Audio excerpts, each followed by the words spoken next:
Hello students, आज हम monocot seed की स्टडी करेंगे। एनसीईआरटी में 11th क्लास में प्लांट मॉर्फोलॉजी में मोनोकोट सीड दिया हुआ है, तो आज हम उसकी स्टडी करेंगे। मोनोकोट सीड में हम किसकी स्टडी करें? मेज ग्रेन की स्टडी करें। तो देखिए जरा इस डायग्राम में मेज ग्रेन को अगर हम ध्यान से देखेंगे तो सबसे बाहर वाला रीजन जो होता है वो डार्क येलो होता है और अंदर वाला रीजन जो होता है वो लाइट येलो होता है। जो डार्क येलो वाला रीजन है उसको आप कह सकते हो एंडोस्पर्मिक रीजन, और जो इनर रीजन है वो आपका क्या है? Embryonic region. अब हम इस सीड का लॉन्गिट्यूडनल और ट्रांसफर सेक्शन, सपोज दैट ये मेरी सीड है और मैं इसे ऐसे कट करूं, लॉन्गिट्यूडनल और ट्रांसफर सेक्शन की स्टडी करूं, तो मुझे सबसे बाहर क्या दिखाई देता है? एक स्पेसिफिक लेयर दिखाई देती है। ये स्पेसिफिक लेयर दो चीजों के फ्यूजन से बनी हुई है। एक आपका है सीड कोट और दूसरा है आपका फ्रूट बॉल। सीड कोट के लिए हम यहाँ कह सकते हैं टेस्टा, प्लस फ्रूट बॉल के लिए हम कह सकते हैं पेरिकार्प। ये दोनों चीजें फ्यूज होकर के, पेरिकार्प और टेस्टा फ्यूज होकर के क्या बना रहे हैं? एक्सटर्नल लेयर बना रहे हैं। उसके बाद हम अंदर की तरफ आते हैं तो हमें देखने को मिलता है एल्यूरोन लेयर। क्या देखने को मिल रहा है? Aleurone layer. This aleurone layer is protective covering, या हम कह सकते हैं this alluron layer is the periphery of endosperm.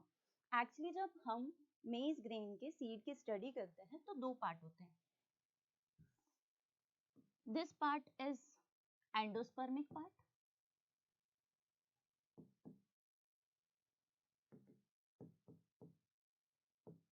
and this part is embryonic part.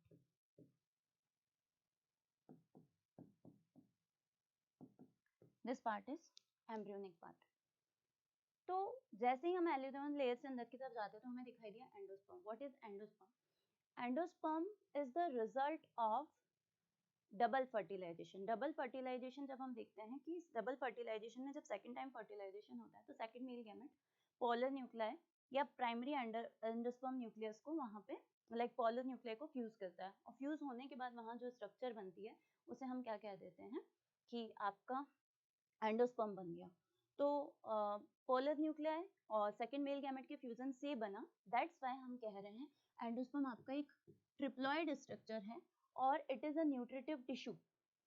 और न्यूट्रिटिव टिश्यू का काम क्या है? यहाँ पे जो भी एम्ब्रियो का डेवलपमेंट होगा उसको न्यूट्रिशन प्रोवाइड करना।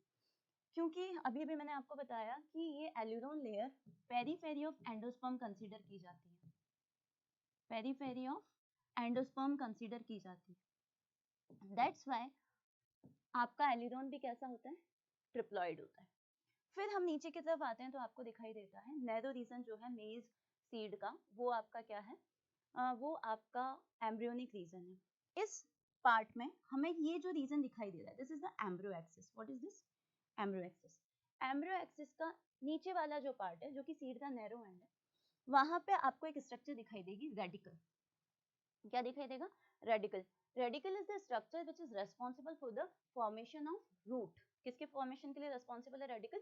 रूट के फॉर्मेशन के लिए रेस्पॉन्सिबल है। और रेडिकल को कवर करने वाली जो स्ट्रक्चर है जो उसे प्रोटेक्शन प्रोवाइड करती है, यहाँ पे एक और स्ट्रक्चर बीच में प्रेजेंट है जिसे आप कहते हो रूट कैप। क्या कहते हो? Root cap. उसके बाद हम आगे की तरफ अगर हम बात करें तो आपका क्या प्रेजेंट है? कोलियोराइजा। देखो यहाँ पे इसको ऐसे ध्यान रख सकते हो कि सी फूल तो कवरिंग, राइजा वर्ड हमेशा रूट के लिए यूज होता है। जैसे राइजोस्फीयर, रूट के सराउंडिंग में जो भी सॉइल में रीजन प्रेजेंट है that is known as rhizosphere. तो रेडिकल जो कि रूट को बनाने के लिए रेस्पॉन्सिबल है, उसको कवर करने वाली लीफ लाइक स्ट्रक्चर आपका क्या कहलाया? Coleorhiza.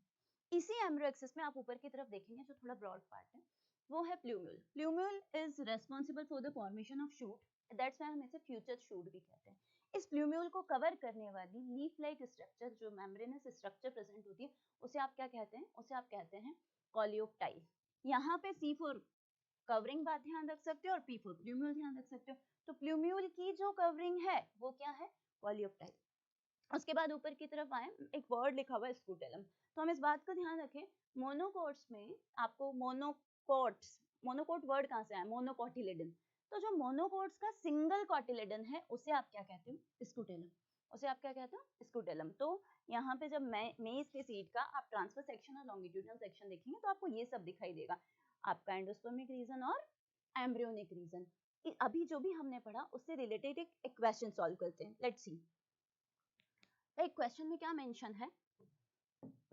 In the angiospermic plant, leaf cells have 46 chromosomes. Then how many number of chromosomes will be present in endosperm?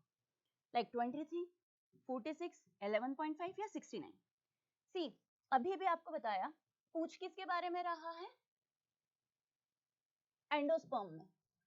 ठीक है, तो अभी भी मैंने आपको बताया कि एंडोस्पर्म कैसा होता है? 3n. ठीक है, अब क्योंकि एंडोस्पर्म 3n है और यहाँ पे मैंने पूछा है लीफ सेल. लीफ सेल कैसी होती है? लीफ सेल आपकी होती है 2n. और कितना दिया हुआ है नंबर ऑफ क्रोमोसोम? वहां पे 46 नंबर ऑफ क्रोमोसोम आपके लीफ सेल में दिया हुआ है. तो n इक्वल्स टू कितना हो गया? 23. और 3n जो कि एंडोस्पर्म में पूछा जाएगा वो कितना हो गया? 3 इंटू 23. तो ये हो गया आपका 69. इसी क्वेश्चन में ऐसा भी पूछा जा सकता है कि एल्यूरोन लेयर में कितने नंबर ऑफ क्रोमोसोम है या एल्यूरोन सेल में कितने नंबर ऑफ क्रोमोसोम होंगे. तो वो हमको ध्यान रखना है. उस केस में भी आप इसे क्या कंसीडर करेंगे? 3n. और वहां पे भी नंबर ऑफ क्रोमोसोम कितने आ जाएगा? आपका 69. तो इस क्वेश्चन के लिए तो आपका आंसर क्या रहा? 69. एल्यूरोन में आपको पूछा जाए तो आप 3n की वजह से 69 और एंडोस्पर्म में पूछा जाए तो 69. अगर आपका गैमेट्स के लिए पूछा जाता है n हो जाएगा तो मेल गैमेट में कितना हो जाएगा? 23. और फीमेल गैमेट में कितना? 23. तो it is all about structure of the मेज ग्रेन जिसका आपने लॉन्गिट्यूडनल सेक्शन करा प्लस उससे रिलेटेड एक क्वेश्चन सॉल्व किया. Thank you so much.